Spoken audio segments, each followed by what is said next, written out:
A shooting in downtown Portland injured 2 people. Police were called to Southwest 2nd and Ash just before 2 o'clock this morning.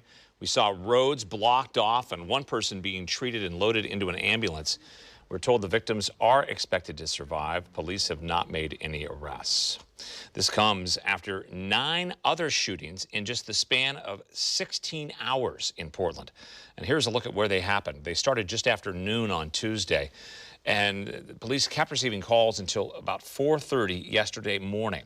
The shootings happened all over the city, as you can see here. Detectives have not shared any suspect information, and they are looking for witnesses. There have been 830 shootings in Portland this year that have left 270 people hurt. And there have been 62 killings, but not all are gun-related. Police have made 20 arrests in those cases and say in 3 of them they have a suspect and are waiting for either a grand jury or further direction from the district attorney's office. Sometimes it can be really challenging to solve a shooting case, especially where you have very little evidence. When it comes to homicide investigations, they're incredibly complex, and we may have an idea of who may have been involved, but that is not going to get us a conviction. And police tell us a lot of times they need more help from the community, and there are cases where witnesses or even victims are not cooperative. To combat the spike in gun violence, Portland police are currently working on a new team. The Bureau used to have the Gun Violence Reduction Team, or GVRT. That was a combination of preventative and investigative work, building relationships and getting guns off the street.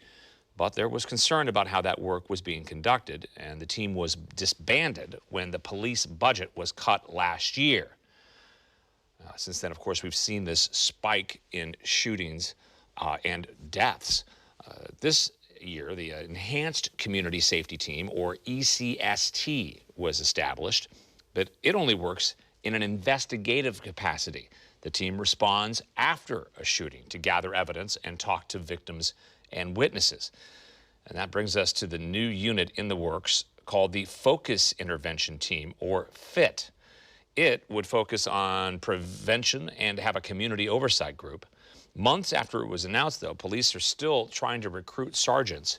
There are no officers on the team yet, and we're told there's been concern from officers about how this team would work and if the community will even support it.